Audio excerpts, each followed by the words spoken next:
Buenos días, estimados estudiantes. En la sesión de clase anterior habíamos iniciado lo que era la temática de costo de capital. Como recuerdan, el costo de capital es aquella tasa de retorno que una empresa debe obtener de todos los proyectos en los que invierte. ¿Para qué? Para mantener el valor de mercado de su acción. Dentro de lo que es costo de capital, mirábamos las fuentes de financiamiento más comunes. Entre ellas estaba la deuda a largo plazo, bonos, las acciones comunes y las acciones preferentes. Habíamos visto todo lo que era referente a bonos, a acciones preferentes, y nos había quedado pendiente lo que eran acciones comunes. Discutíamos un poco que acciones comunes son aquellas acciones que emite la empresa para financiarse y son adquiridas por los dueños de la empresa. Ahora, hay dos formas de financiarse con acciones comunes. Se puede financiar con ganancias retenidas o con la emisión de nuevas acciones. ¿Cómo se financia con esas ganancias retenidas? Yo les explicaba que esas ganancias retenidas son aquellas utilidades acumuladas que no se le pagan a los accionistas comunes y la empresa puede utilizarla para reinvertirla, o sea, como una forma de financiamiento. Aquí vemos un ejemplo de lo que es acciones comunes, pero vamos a ver la emisión de nuevas acciones comunes.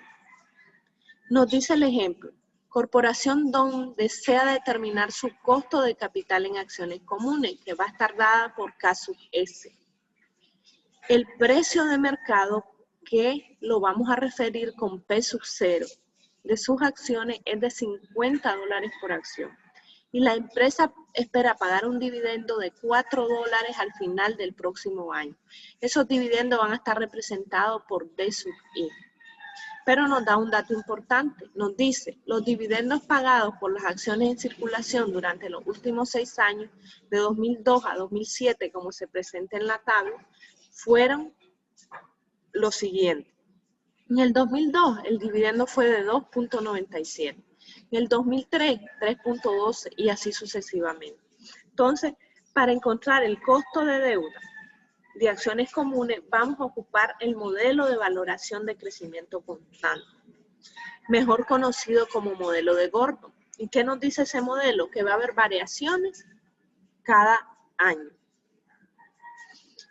Ahora, la fórmula que está dada para determinar el costo de deuda de lo que son acciones comunes es K sub S, que es el costo, va a ser igual a D sub 1, que significa el dividendo por acción esperada al final del año 1, entre P sub 0, que es el valor de las acciones comunes, y le vamos a adicionar G. ¿Pero qué es G? Es esa tasa de crecimiento constante que van a tener los dividendos. Entonces, vamos a sacar nuestros datos como estamos acostumbrados. K sub S, que es el costo de deuda de acciones comunes, eso es lo que vamos a encontrar, le ponemos un signo de interrogación.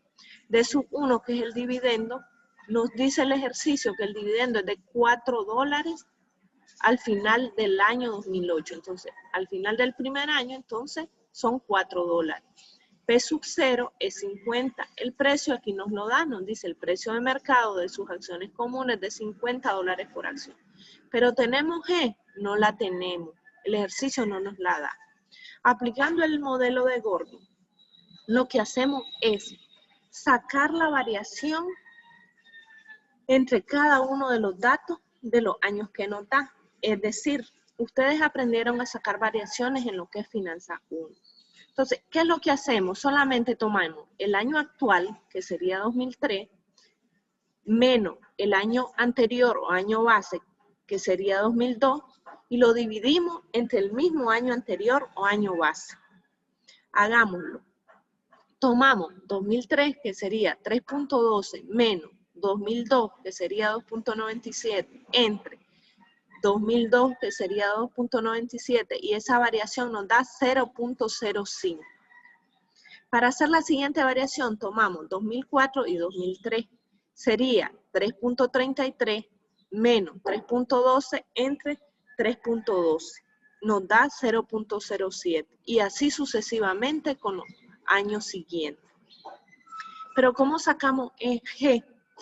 Solamente aquí tenemos las variaciones, todavía no tenemos la tasa de crecimiento. Entonces, tomamos todos estos datos y los sumamos y los dividimos entre el número de datos. Entonces, la suma de estos datos entre el número de datos. ¿Y cuántos datos tenemos? 1, 2, 3, 4, 5.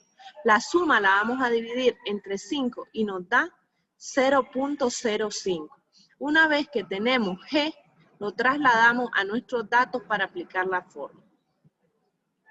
Al aplicar la fórmula, solo tomamos el costo de deuda de las acciones comunes y vamos a hacer esta división. El dividendo, que es 4, entre el precio, que es 50, y le vamos a sumar la tasa de crecimiento constante de esos dividendos, que es 0.05. Esta división, 4 entre 50, me da 0.08 y le voy a sumar 0.05 y me da que el costo de capital de esas acciones comunes es de 13.06%. Si se fijan hasta aquí, hemos logrado determinar lo que es el costo de bonos, el costo de acciones preferentes y el último que nos faltaba, el costo de acciones comunes. Cuando ya tenemos el costo de todos nuestros tipos de financiamiento, procedemos a encontrar lo que es el costo de capital promedio ponderado. ¿En qué consiste? Solamente es el cálculo de un promedio de todas las formas de financiamiento que tenemos.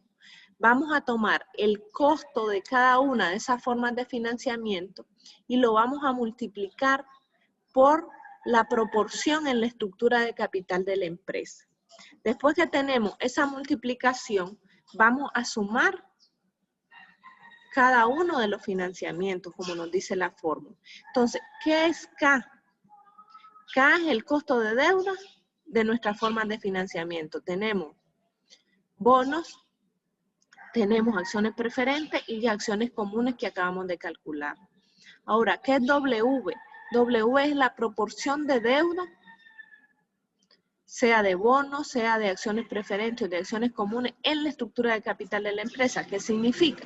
Que, por ejemplo, la deuda de bonos que yo tengo puede ser el 20% de mi 100% de mi estructura de capital. Las acciones preferentes puede ser mi 40% en mi estructura de capital y el restante 40% puede ser la proporción de capital en acciones comunes en mi estructura de capital. Pero vámonos al ejemplo. En el ejemplo nos dan los costos ya.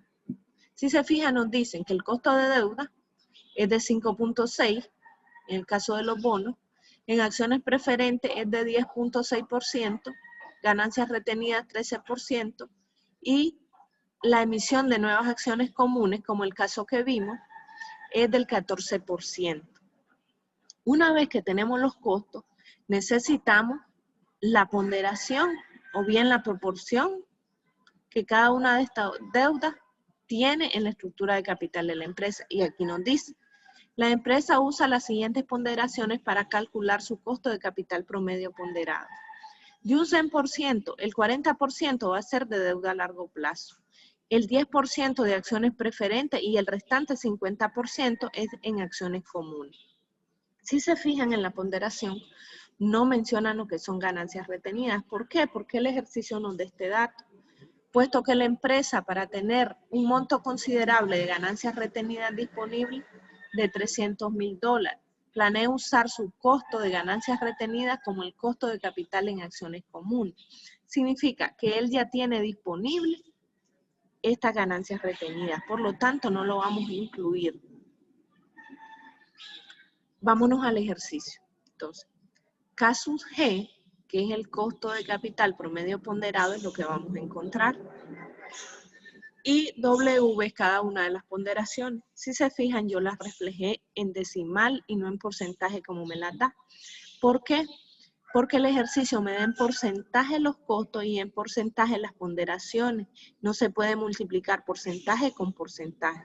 Tiene que haber un decimal y un porcentaje. Se me hacía más fácil convertir en decimal las ponderaciones y dejar en porcentaje los costos de cada deuda. Y eso fue lo que yo hice. La ponderación para lo que es deuda a largo plazo es el 40%. ¿Y cómo lo convierto a decimal? Solamente divido cada uno de los valores entre 100. Entonces, 40% entre 100 me da 0.40. La proporción para acciones preferentes me da 0.10 y la proporción para acciones comunes me da 0.50. Ahora, ¿tenemos los costos de deuda? Sí. Entonces, costo de deuda de bonos, 5.6. Costo de acciones preferentes, 10.6. Y costo de nuevas acciones emitidas, acciones comunes, me da 14. Todo esto está en porcentaje. Ahora nos vamos a aplicar la fórmula. Y me dice que es la ponderación por el costo. Entonces, la ponderación de costo de deuda por el costo es 0.40 por 5.6. A eso le sumamos el segundo financiamiento, que sería de acciones preferentes, 0.10 por 10.60. Después a eso le sumo el financiamiento de acciones comunes, que sería 0.50 por 14. Una vez que tengo distribuida la fórmula, primeramente, como les explicaba, se hacen lo que son divisiones y multiplicaciones. En este caso, primero las multiplicaciones. 0.40 por 5.6 me da 2.24, más 0.10 por 10.60 me da 1.06. 0.50 por 14 me da 7.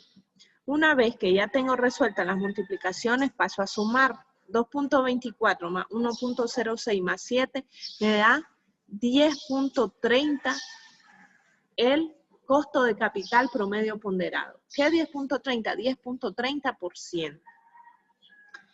Ahora bien, una vez que hemos calculado acciones comunes y una vez que tenemos el costo de capital promedio ponderado, hemos terminado con lo que es costo de capital. Tenemos una clase práctica a continuación que deben darle solución. La clase práctica la habíamos iniciado y habíamos hecho el primer ejercicio que era de acciones preferentes. Ustedes van a hacer lo que es acciones comunes y costo de capital promedio ponderado. Ahora, cuando les pida costo de capital promedio ponderado, lo primero que ustedes van a hacer es hallar el costo de cada una de las deudas. Ayer, ¿cuánto fue el costo de capital de bonos? ¿Cuánto fue el costo de capital de acciones preferentes? ¿Cuánto fue el costo de las nuevas acciones comunes? Una vez que tenemos el costo, debemos encontrar lo que es la ponderación. Y la ponderación se hace en base a un 100% del capital de la empresa, según cuánto monto es para bonos, cuánto monto es para acciones preferentes y cuánto monto es para acciones comunes, así sacamos la ponderación. Una vez que tenemos estos dos datos, solamente hacemos la multiplicación de la ponderación por el costo y así vamos a encontrar nuestro costo promedio. Eso sería todo por el día de hoy. Muchas gracias.